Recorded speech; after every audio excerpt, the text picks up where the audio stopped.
Cricket की दुनिया यानी गेम ऑफ क्रिकेट में आपका स्वागत है।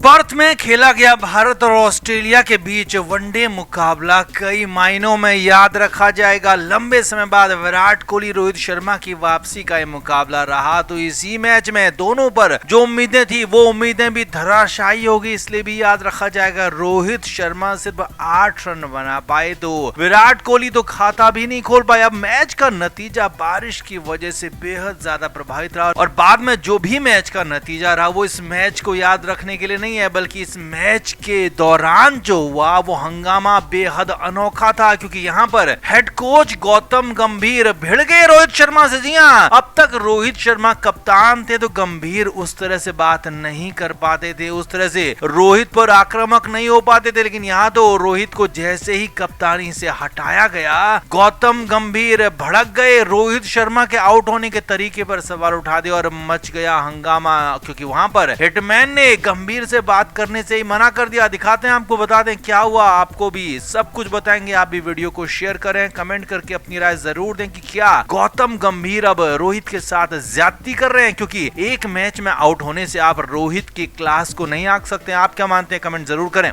तो ये ठीक है कि पर्थ में रोहित शर्मा का बल्ला नहीं चला, रोहित शर्मा रन नहीं बना पाए, सिर्फ 8 रन बनाकर एक उछाल वाली बॉल पर आउट हो गए। स्लिप में कैच उन्होंने दे दिया, थमा दिया। लेकिन इससे पहले वाला मुकाबला याद कीजिए, जो कि फाइनल मुकाबला था चैंपियंस ट्रॉफी का, भारत के लिए जीत जरूरी थी। वहां पर हिटमैन ने शानदार रन बनाए थे और अपनी पारी की बदौलत भारत को जिताया था। अब अगले ही मुकाबले में रोहित शर्मा नहीं चलते हैं तो इतनी हाय तौबा मचाने की जरूरत नहीं थी, लेकिन हाय तौबा मच गई। न सिर्फ क्रिकेट एक्सपर्ट्स के बीच बल्कि सोशल मीडिया पर जहां तहां हंगामा मचा रहा। लेकिन इससे रोहित को कोई फर्क नहीं पड़ता, मगर फर्क किस बात से पड़ता वो था हेड कोच गौतम गंभीर का रवैया। जी हाँ, गौतम गंभीर रोहित शर्मा जैसे ही आउट होकर पवेलियन लौटे, ड्रेसिंग रूम में आए तो उन पर भड़क गए। जी हाँ, खबर यह है कि गौतम गंभीर ने रोहित पर सवाल उठाए कि तुम्हारे आउट होने का तरीका ठीक नहीं था, उछाल वाली बॉल पर तुम आउट हुए और ये ऑस्ट्रेलिया में अच्छा साइन नहीं है। अब हालांकि हो सकता है कि गौतम गंभीर यहाँ रोहित पर प्रेशर बना रहे हो कि तुम्हारे रन नहीं आ रहे हैं, इसीलिए तुम्हें कप्तानी से हटाया गया और अब मैं तुम्हें टीम से भी बाहर कर दूंगा। और बाहर यशस्वी जायसवाल बेंच पर बैठा इंतजार कर रहा है। अब लेकिन यहाँ पर देखिए हुआ क्या। खबर यह है, सूत्रों के मुताबिक, बीसीसीआई सूत्रों का कहना है कि रोहित शर्मा पर गौतम गंभीर भड़कते रहे। हालांकि रोहित खुद परेशान थे, क्योंकि वो भी रन बनाना चाहते थे, रन बने नहीं, तो वो भी एकदम निराश होकर लौटे थे। तो गौतम गंभीर से लड़ने के मूड में बिल्कुल भी नहीं थे। रोहित शर्मा ने गंभीर की बातों को ही अनसुना कर दिया। गंभीर बोलते रहे। गंभीर ने यहाँ तक कहा कि ये तरीका ठीक नहीं है, ये खेलने का अंदाज ठीक नहीं है, इस तरह से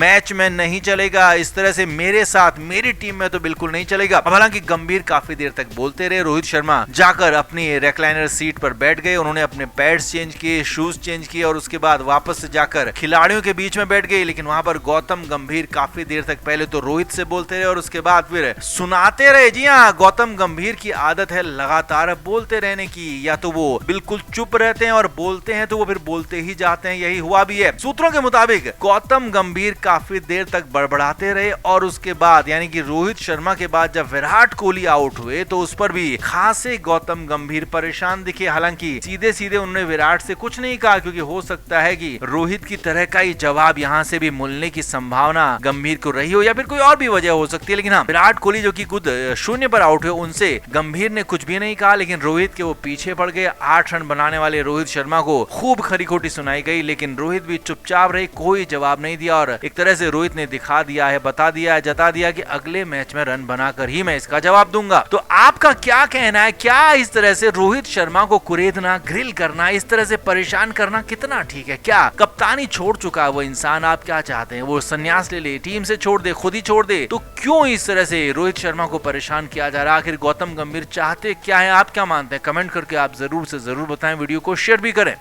तो रवि अश्विन ने हर्षित राणा के सिलेक्शन पर सवाल उठाए थे और कहा था कि मुझे नहीं पता कि आखिर हर्षित राणा को सारी की सारी टीम में सिलेक्ट क्यों किया जा रहा है। क्या हर्षित राणा में कुछ ऐसा है जो हमें नहीं दिख रहा है, या फिर हर्षित राणा के साथ कुछ और है और गौतम गंभीर को इस पर निशाना बनाया गया था। हालांकि साफ तौर पर गंभीर का नाम नहीं लिया था, लेकिन गंभीर ने उड़ता तीर ले लिया। गंभीर ने उड़ता तीर खुद पर लिया और पर बयान दे दिया। गौतम गंभीर ने जब भारतीय टीम दिल्ली में दूसरा टेस्ट मैच जीती तो उसके बाद मीडिया के सामने कहा कि कुछ लोग 23 साल के खिलाड़ी को निशाना बना रहे हैं, उसको ट्रोल कर रहे हैं, उसके माता पिता पर हमला कर रहे हैं, बिल्कुल भी ठीक नहीं है। अगर किसी को बात करनी है तो मुझसे करे। अब गौतम गंभीर ने हर्षित राणा का जितना हो सकता था बचाव किया, जितना हो सकता था डिफेंड किया, लेकिन ये सभी जानते हैं कि हर्षित राणा सिफारिशी खिलाड़ी है। उसकी हैसियत और उसकी क्वालिटी कितनी है सभी क्रिकेट एक्सपर्ट और क्रिकेट के समर्थक फैंस तक जानते हैं कि हर्षित राणा की टीम इंडिया में जगह बनती भी है नहीं। इसीलिए तो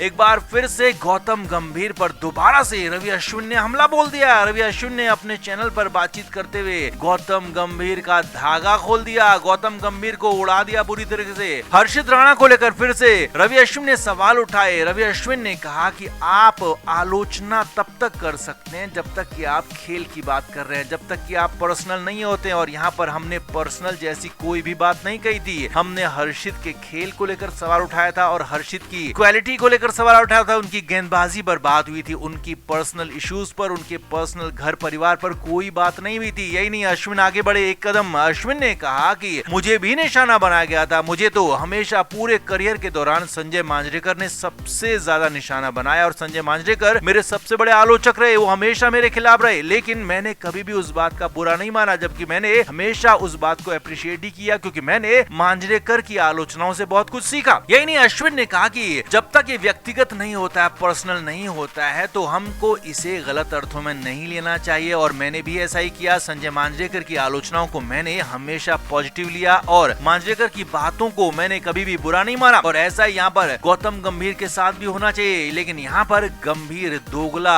रुख दिखा रहे हैं। जी हाँ, साफ साफ कहा रवि अश्विन ने कि गौतम गंभीर जब भारतीय टीम के कोच नहीं थे, टीम इंडिया के सेटअप से बाहर थे, तो वो अलग तरीके की बातें करते थे, अलग बातें बोलते थे, अलग इंसान थे। लेकिन जैसे ही वो टीम इंडिया के हेड कोच बने हैं, टीम इंडिया के सेटअप में आए, तो उनका रवैया अलग हो गया है। दोगले इंसान की तरह वो बर्ताव दिखा रहे हैं और साफ साफ दिख रहा है कि वो किसको पसंद कर रहे हैं, किसको नहीं पसंद कर रहे हैं, और उनकी पसंद नापसंद हम सब ने देख ली है। यहाँ पर रवि अश्विन ने रोहित और विराट का नाम तो नहीं लिया, लेकिन हाँ, उन दोनों खिलाड़ियों पर जरूर कहा। रवि अश्विन ने कहा कि दो बड़े खिलाड़ी आपके खेलते हैं, लेकिन आप उन्हें खेलने नहीं देना चाहते हैं, वो खेलना चाहते हैं। यही नहीं, रवि अश्विन ने अपने रिटायरमेंट की बात को भी यहाँ पर बीच में घुसेड़ दिया। रवि अश्विन ने कहा कि अगर मैं भी एक उम्र में जबकि मैं खेलना चाहता था रिटायरमेंट लेता हूँ, तो इसमें भी जरूर किसी न किसी का रोल होता है। अब हालांकि रवि अश्विन ने हमेशा ये कहा है कि वो खुद चाहते थे कि रिटायरमेंट ले लें, क्योंकि जब मुझे विदेशी दौरों पर खेलने का मौका नहीं मिल रहा तो मैं बेंच पर नहीं बैठ सकता हूँ, ये अश्विन ने हमेशा कहा है। लेकिन यहाँ पर पहली बार बता दिया है खुलकर गौतम गंभीर को इस पूरे के पूरे खेल का मास्टरमाइंड, और खास तौर पर हर्षित राणा पर फिर से बात की, फिर से कहा कि हाँ, वो सिफारिशी खिलाड़ी हैं, उनके पास उतनी एबिलिटी नहीं है कि वो भारतीय टीम में जगह बना पाए, उनसे बेहतर गेंदबाज भी मौजूद हैं, लेकिन हाँ, वो जगह पा रहे हैं क्योंकि वो फिलहाल गौतम गंभीर के करीबी हैं। तो आप इस पर क्या कहेंगे? अश्विन ने जो गंभीर के मुंह पर तमाचा मारा है जोरदार वाला, आपका क्या कहना है? आप भी कमेंट करके जरूर बताएं, वीडियो को शेयर भी करें। क्रिकेट के हर नए अपडेट के लिए गेम ऑफ क्रिकेट को सब्सक्राइब करें और उसके बाद बेल आइकन को प्रेस करना ना भूलें, ताकि सिर्फ आपको मिले गेम ऑफ क्रिकेट की हर खबर सबसे पहले।